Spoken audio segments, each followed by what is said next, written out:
Welcome everyone to the first topic of the classroom management course. This topic is going to focus on academic and social success of students. It's very important for us to know that we as teachers have a lot or a big role to play in academic and social success of students. Not only do we want them to excel academically, but we also are part of teaching them a lot of the social graces and social information that they need to operate in the world.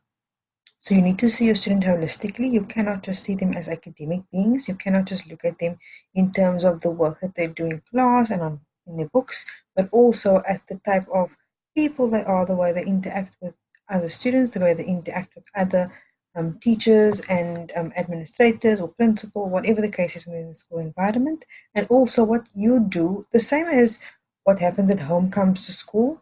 What happens at school definitely goes home as well, and you make a big impact on the way your students decide to operate within their school and home and other environments as well. So this is an extremely important topic, which is why I decided to start with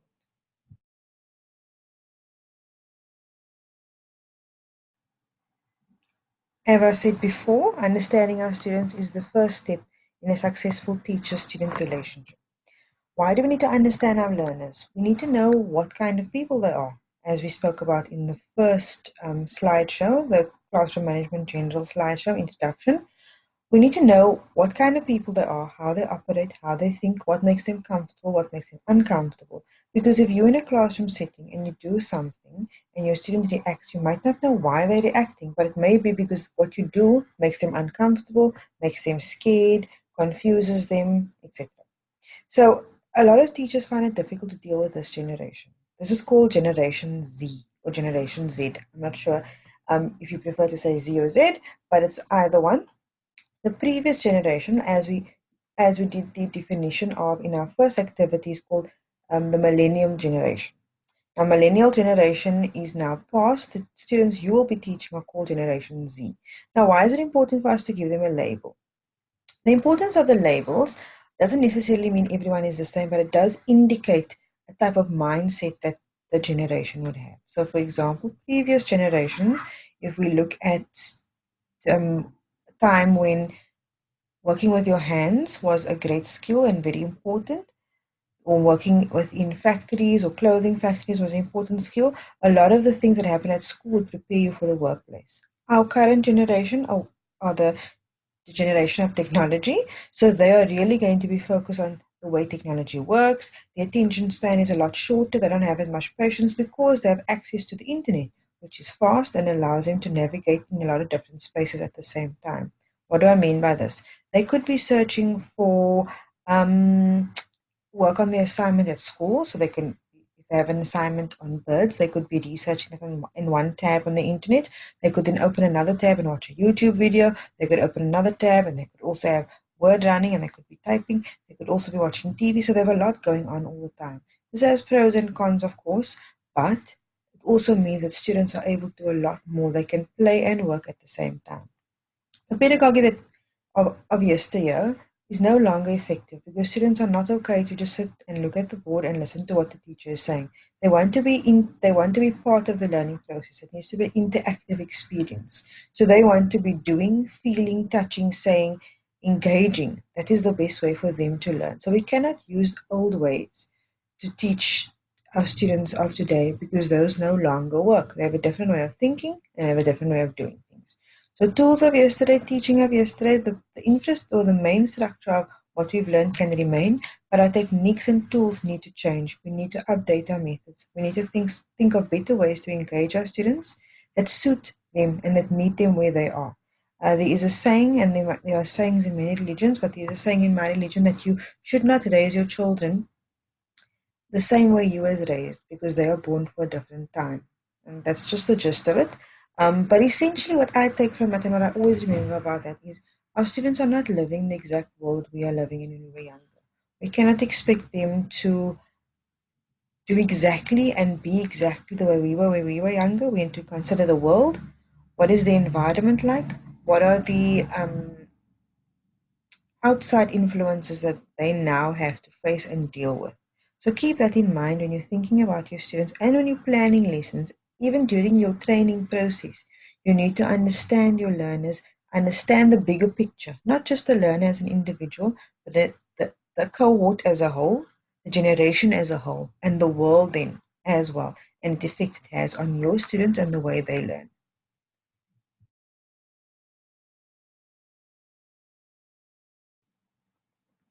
And we are back to theories. Do you remember why we talked about theories and why they're important? If you don't remember, go back to the previous slideshow and just listen to why theories are important and why we need them. I also suggest you do some of your own research because it's very important for you to know why you need to know about theories, where things come from, and what the underpinning of different ideas are. Okay, so I've given you a list of theorists, just a starting point for you. You need to go research this on your own time. I personally am very interested in a lot of the work, especially by Vygotsky. I appreciate Erickson because Erickson talks about the different stages of development and how at every stage there needs to be a achievement and a synthesis of two different spaces within a child's life in order for them to move on to the next stage effectively. So that's quite interesting as well. But I do encourage you to go and do your own research. You can even watch videos on YouTube, which is a little bit more interactive than just reading about it. They will give you a good idea of what exactly these theorists talk about and why they're important in child development. So that research for yourself is very important.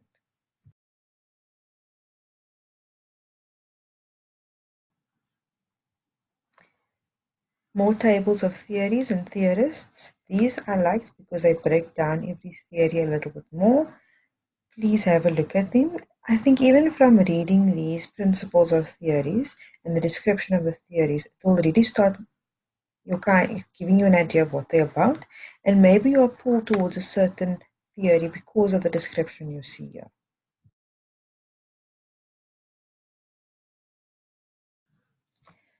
Staying with theories, I've extracted three theories and theorists that I'd like to briefly discuss with you by Erickson, Lev Vygotsky, and John Bowlby. These theories, I think, are very important for a teacher to understand when you're working with students because it helps you to understand the various development levels that they go through. I think not only as a teacher, but as a parent, as an aunt, as an uncle, a brother, or sister, these theories help you to understand where your child is at and how to help them to successfully navigate to the next level, to the next stage. So these are not just for you to use in the classroom, but it's good to just have a basic understanding of them. And you can also, as I said before, do further research as is needed.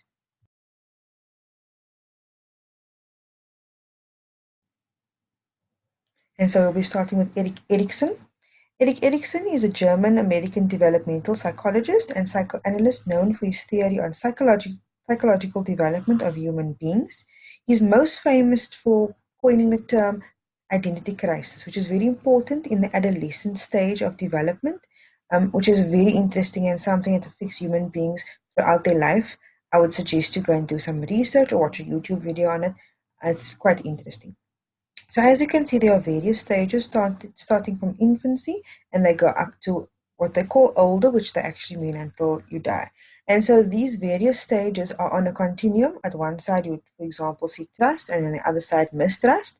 And then in the center of it, or if you have successfully navigated the stage, there'll be something which is called a synthesis. And so I'll discuss this a little bit more in the next slide, but that's basically what the structure of this theory is.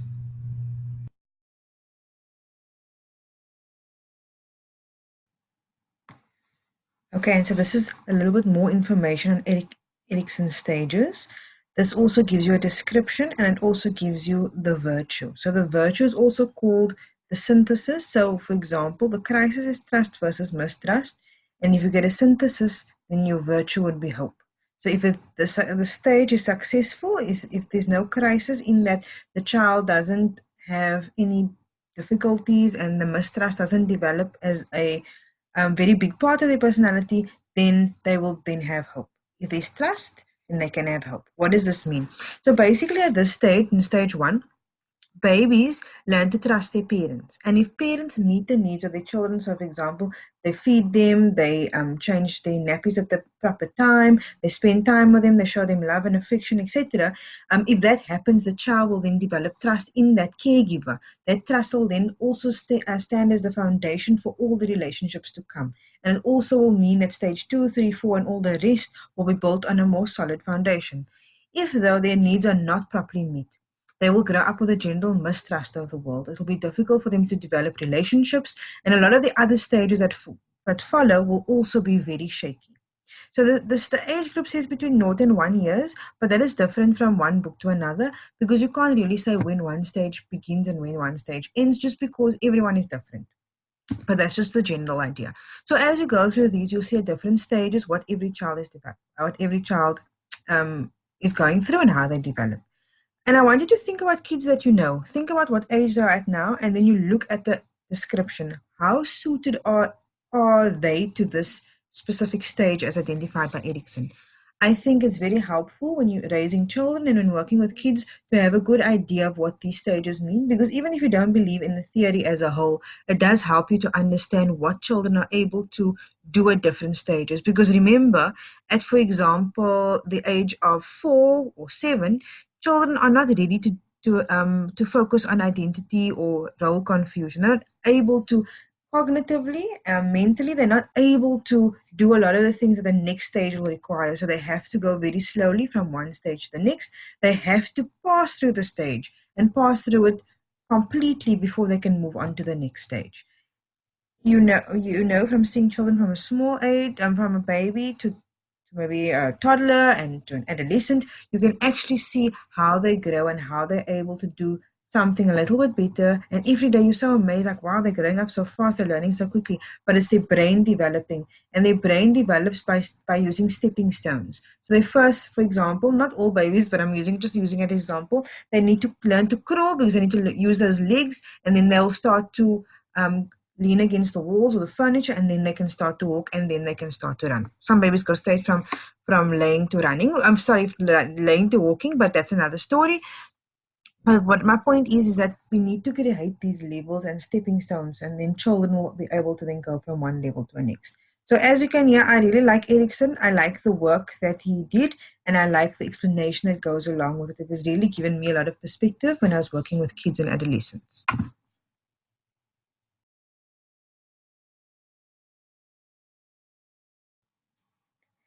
As much as I would love to take you through all of these stages in depth, we were not able to do so. So I'm going to focus on two stages, which is the stage on initiative versus guilt and industry versus inferiority.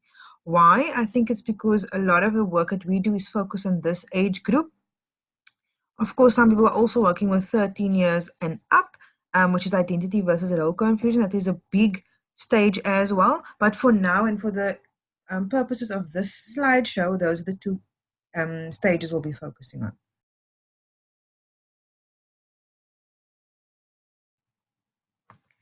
We will now be looking at stage 3, which is initiative versus guilt. And what I'm going to do is there's quite an interesting piece that I'd like to read for you on initiative versus guilt, because of course there is a vast amount of information out there, but to find something that's succinct and get straight to the point is quite difficult. But luckily I found one. And so I'm going to obviously include my own thoughts and feelings in this as we go along. And as children enter the preschool years, they begin the third stage of psychosocial development, which is initiative versus guilt, or centered on initiative versus guilt. If they have successfully completed the two earlier stages, the children now have a sense that the world is trustworthy and they are able to act independently. So remember when we spoke earlier, I talked about the first stage, which is trust versus mistrust, and how other stages are built on this. So this third stage, they're saying that if you have completely successfully completed stage 1 and there is a general trustworthiness, you are now able to act independently and you're now able to try things. It is important for children to learn that they can exert power over themselves and over the world, and they need to try things on their own and explore their own abilities. And by this, they can develop ambition and they can develop direction. How exactly do children develop initiative is a big question. So children need to begin asserting control and power over the environment by taking initiative, by planning activities, accomplishing tasks, and facing challenges. During this stage, it's important for caregivers to encourage exploration and help children make appropriate choices. So, as a caregiver, you say, okay, try, let's see. But obviously, you're always there to guide them. They don't do things that are dangerous, they don't do things that might hurt someone else. You are there as the guide. So, caregivers who are discouraging or dismissive may cause children to feel ashamed of themselves and become overly dependent on the help of others because then they don't trust themselves. Because you've made them feel ashamed through being discouraging or dismissive, they start to not trust their own abilities. And therefore, because they don't trust their own abilities, they're now going to depend on somebody else because that person most likely can do better than them in their minds. So your behavior as a caregiver is essential to the positive development of your child. This stage can sometimes be frustrating for parents and caregivers as children begin to exercise more control over things that impact their lives. Such decisions can range from friends they play with, the activities they engage in, and the way they approach different tasks. Parents and other adults might want to guide children towards certain friends, certain activities or choices, but the children will generally resist and insist on making their own choices. I'm sure all of us have seen this. Children want to do what they want to do. And it's very frustrating sometimes because sometimes as parents, we don't always have the patience or we can see further than what they can see, but they have to go through the learning process to be able to internalize the learning for themselves. Remember, you can tell a child to do something, but if they actually do it or experience it for themselves, it really makes the difference. Okay, so while some of these decisions for the children might lead between conflict or might lead to conflict with their parents or their parents' wishes at the time, it is important to give children a chance to make the choices. However, it is important that parents continue to enforce safe boundaries and encourage children to make good choices through the use of role modeling, which is self-explanatory, and through reinforcement. So reinforcement, as we spoke about in the previous slide, is about telling them, well done, good job, I like the decision that you made. Why did you make that decision? Oh, that's a good reason for making that decision. I'm very happy. So they feel positive about the choice that they made. As you might guess, play and imagination take on an important role at this stage. Children have their sense of initiative reinforced by being given the freedom and encouragement to play. Playing is so important and it's something that often is not encouraged in our world today. Spontaneous play. A lot of kids, and I'm not saying the tablet is completely bad, but we spend too much time on technological instruments, which although they do have a plus side, also have quite a negative side because something like screen addiction is a real thing. So children can't really develop their brains in the best way possible because they're only really working with tablets. But spontaneous play is so important for the development of imagination, creativity, initiative, and just for them to have fun and feel the world and be part of the world. So encouraging play is essential to the development of children's various faculties. When efforts to engage in physical and imaginative play are stifled by caregivers, then children begin to feel that their self-initiated efforts are a source of embarrassment. Children who are over-directed by adults, with over-directed meaning if adults are giving them all instructions, telling them exactly what to do, not really giving them a chance to make their own decisions, they may struggle to develop a sense of initiative and confidence in their own abilities. Success in this stage leads to a sense of purpose, while failure results in a sense of guilt. So what does this mean? What does he mean by this guilt? Essentially, kids who fail to develop a sense of initiative at this stage may emerge with a fear of trying new things. So they would always feel as if they try something new, they're going to fail, so they're not even going to try. They don't try to do things for themselves. There's a concept called learned helplessness, which is essentially when you learn that you can't do anything because someone is always telling you can't do something or they're telling you a failure, you learn to be helpless, you learn not to try, you learn not to do things on yourself. It's a very interesting concept within the psychological field, but it also extends to other fields like education as well. If you ever do have the time, it's a very good thing to research because it also helps you to work with kids within your classroom. When you do direct efforts towards something, or when they are directing the efforts towards something, they may feel that they're always doing something wrong. While mistakes are inevitable in life, kids with initiative will understand that mistakes happen and they need to try again.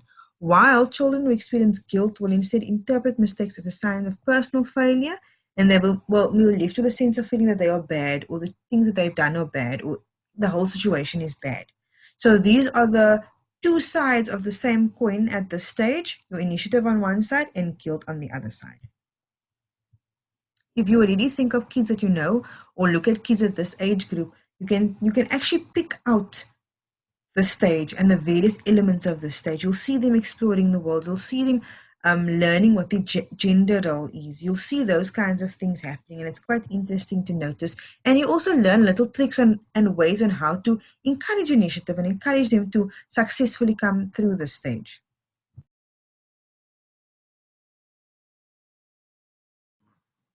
Stage 4, I need to apologize firstly.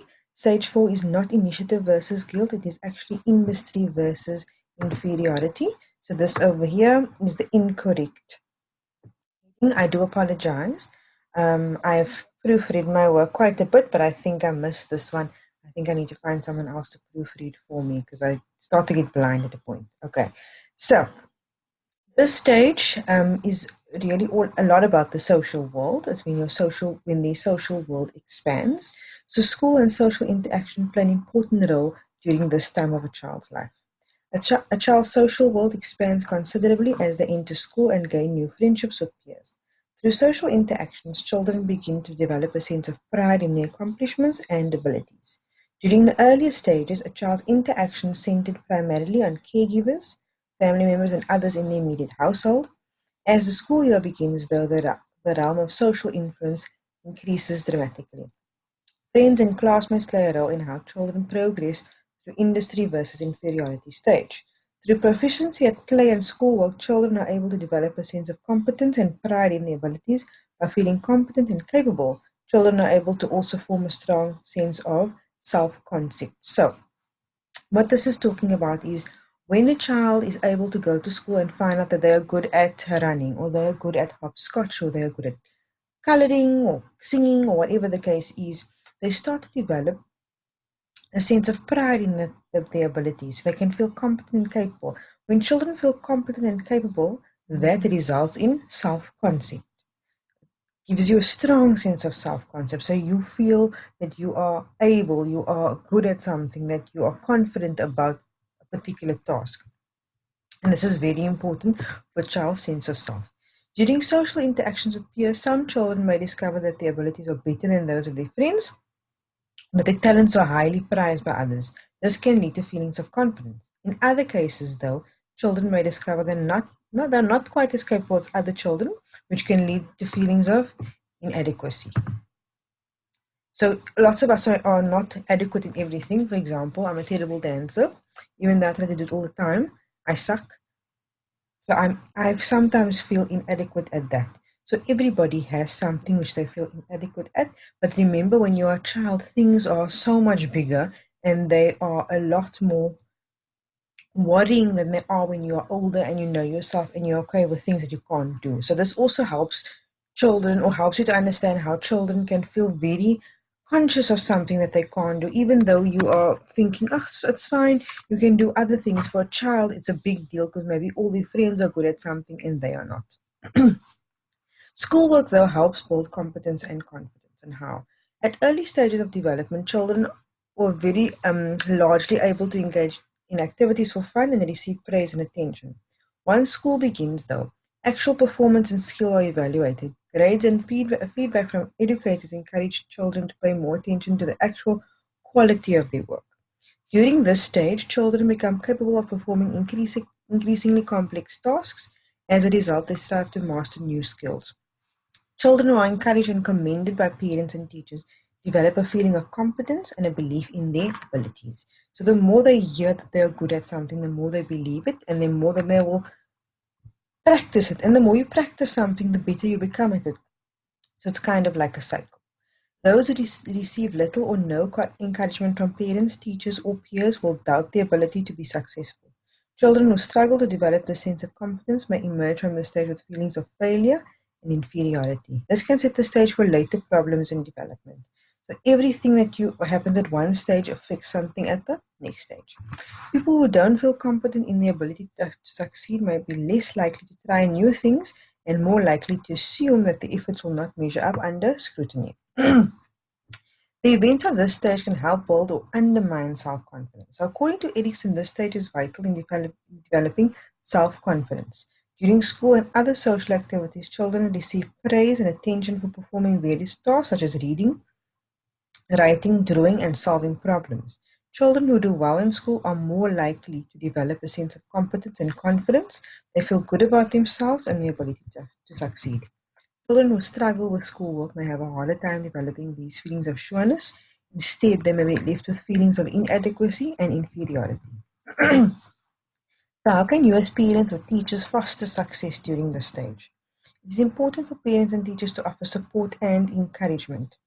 Adults should be careful not to equate achievement with acceptance and love. Unconditional love and support from adults can help all children through this stage, but particularly those who may struggle with feelings of inferiority. Now, I want to talk about this a little bit.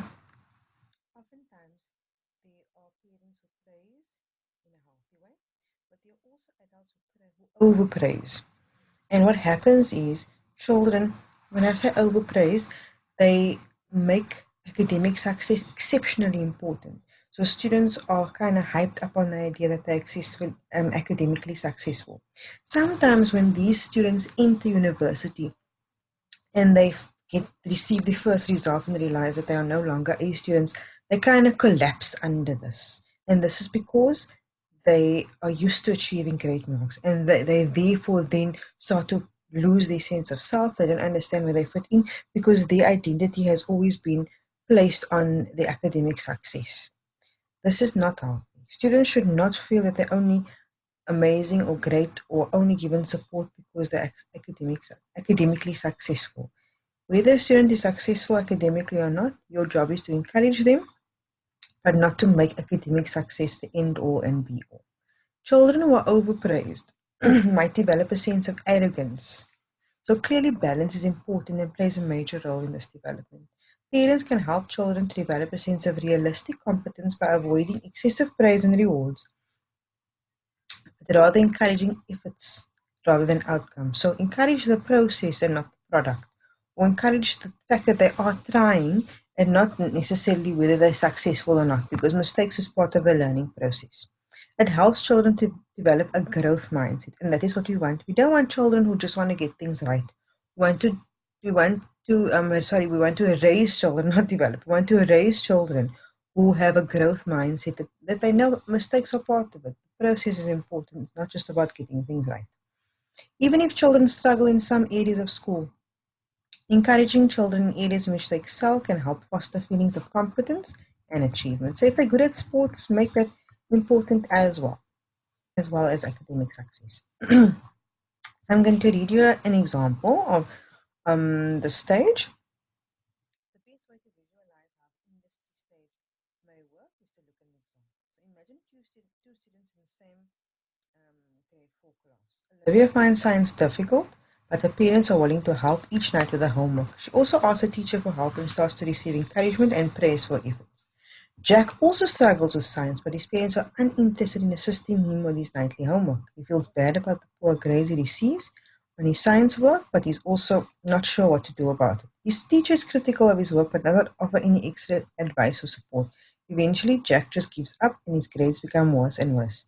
While both children struggle with aspects of school, Olivia receives the supporting encouragement she needs to overcome these difficulties and still building a sense of mastery. Jack, however, lacked the social and emotional encouragement he needed. In this area, Olivia will always develop a sense of industry, while Jack will be left with a feeling of inferiority. And this happens often. If we want to do something, but we keep failing and failing, and there's little to no support, eventually you're just going to feel like, you know what, I don't even know why I'm trying, and you're going to give up and move on to something that you are good at. Because we all like to do things that we're good at and being praised for. And yes, we do like challenges also, but the challenges have to also include some sense of achievement for them to be something we want to consistently do. So I think this is a good piece or good stage for you to think about and include in your learning and teaching process.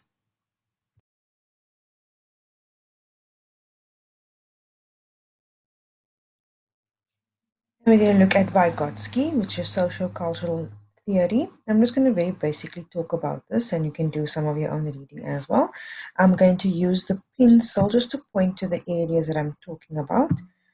So this area over here, which is the first area, is when you first meet your child, for example, maybe there's something that they can already do, some understanding that they already have, they've learned at home. Possibly it is the alphabet, because a lot of kids learn the alphabet quite early from at home from parents. So this is what they can do already, that's what they start at. Then the yellow portion over here, this is the zone of proximal development, and this is really a big theory within Vygotsky's work. And this is what a learner can do through scaffolding. And scaffolding is, if you know, you've seen scaffolding when people are building. You see that scaffolding is like a support structure. So you act as a scaffold, when your guidance and support acts as a scaffold, and you actually help the child to achieve a task. And so remember, the first one is what they can do unassisted. This one is what they can do assistance.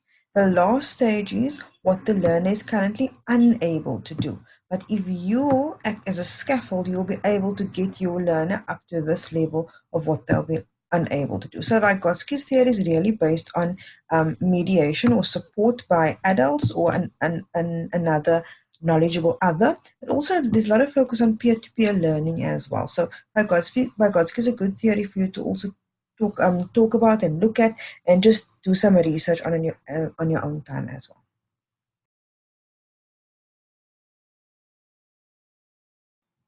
So this is the continuation of social cultural theory by Vygotsky. A lot of what I've said in the previous slide, just some quick points and succinct ideas of what the theory is about. So it just gives you an idea and gives you some focused quick hits on what the theory is about.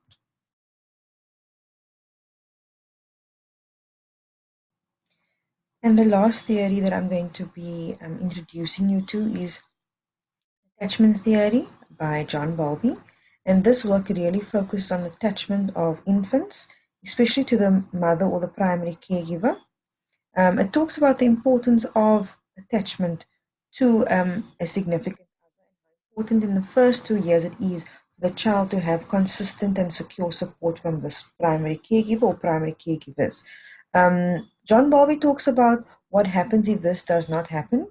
He breaks down attachment theory into 4 subsections. Sometimes it comes up as 3, 4, 5. It depends on what level of work was done at that time. Sometimes theorists start out at one point and they develop the theory over time. So, of course, you can go through this yourself, but what I just want to point out is that these 4 different subsections have these corresponding events that will happen because of the type of parenting style that happens. So I'm going to talk about the first one. Secure style. What happens is if the mother is available or the caregiver is available, present, there's a secure, strong bond. It'll be this, the child won't be afraid to build significant relations in their life. It's an intimate relationship. They're happy with the relationship. There's trust built. So if you think about Erickson, we talk about trust versus mistrust within those first 2 years. John Bowlby agrees with that and says you need to have good attachment within the first 2 years. And so that's an important concept. And so the others, as you can see, because of the type of parenting, it will result in the relationship that that child then builds with that caregiver, and then later on builds with other people in their lives. So it just shows the importance of the first 2 years, and obviously by extension, the years that follow until they develop into adulthood.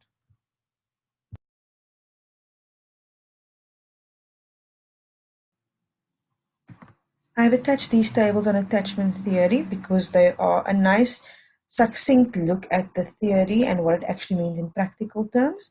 Once again, I'm going to look at secure attachment theory type as an example. It shows you that the caregiver's behavior, which is either the mom or the gran, or whoever the primary caregiver is, if they react quickly and positively to the child's needs and they're responsive to the child's needs, the resultant behavior in the child will be that they're quite attached to the caregiver. They're distressed when they leave the room because they want to go with them.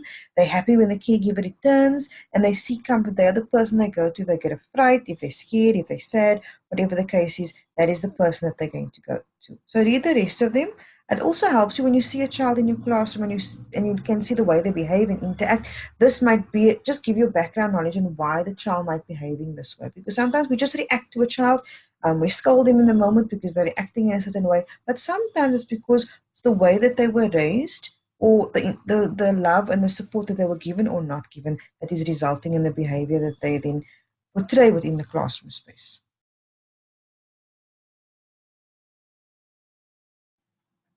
For your interest, please read on the traits we may find in our learners.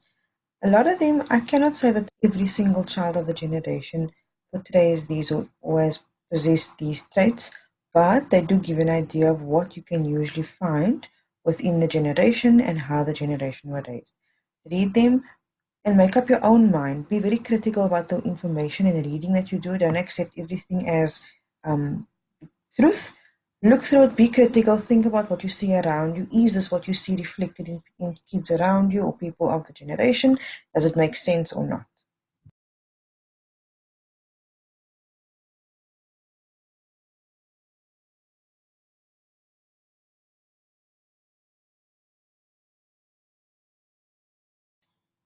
So, because we all are unique individuals, we have different life experiences that have made us the way we are. We also have very different learning styles. And these learning styles are important to understand within the classroom space because it gives you an idea, as we've said before, how exactly to approach your learner and what kind of activities would they best engage in, would they best benefit from. So learning styles, know yours first. If you know yours, might also give you perspective on the learning styles of others.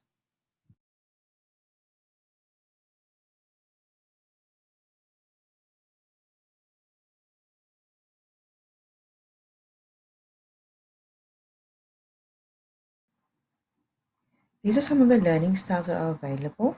The visual, logical learning styles are more social. They can be quite social. The oral, physical, verbal are more solitary type of learning styles. Please go and research them as they are very interesting and they'll give you an idea of what your learners need to do in order to learn according to their learning style.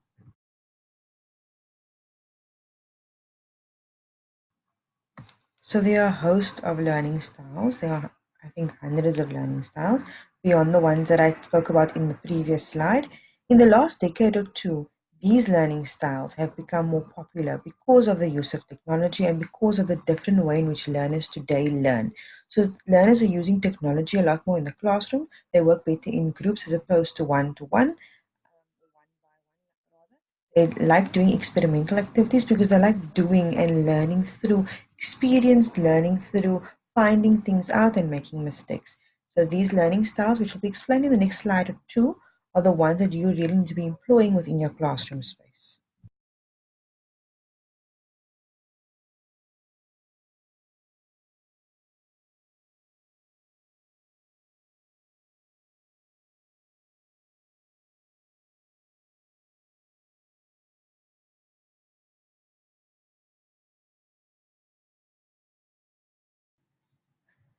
The next 4 or 5 slides illustrate ways in which we can engage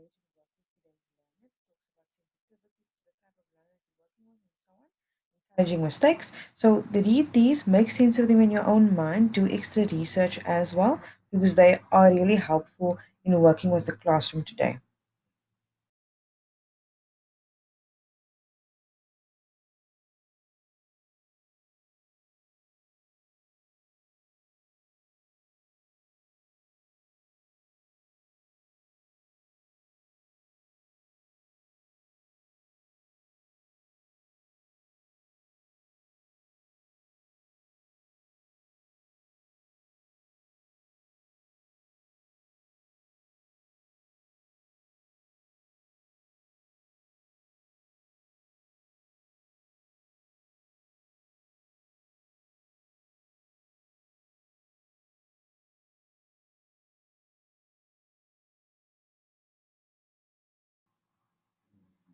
In your first assessment, your definition activity, you are to find and define the explanation of barriers to learning. So go through that again. What are barriers to learning? I have provided chapter 3, which I've copied and uploaded for you. Go through chapter 3 on the drive and read about barriers to learning, what they are, and the various um, difficulties that fall under barriers to learning. And then you'll need to read page 139 of chapter 6 on ways of overcoming barriers to learning. So read chapter 3 first and then go to page 139. Although you have to do the whole of chapter 6, I suggest you first read chapter 3, go to 139, then read 139 on barriers to learning before you finish the rest of chapter 6.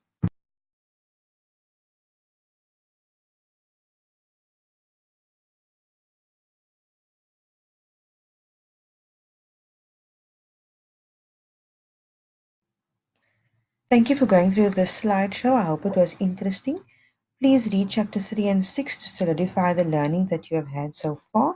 They will help you to just put into frame a lot of the practical steps to use within your classroom space. Good luck with your assessments, and please, as always, let me know if you have any questions or concerns.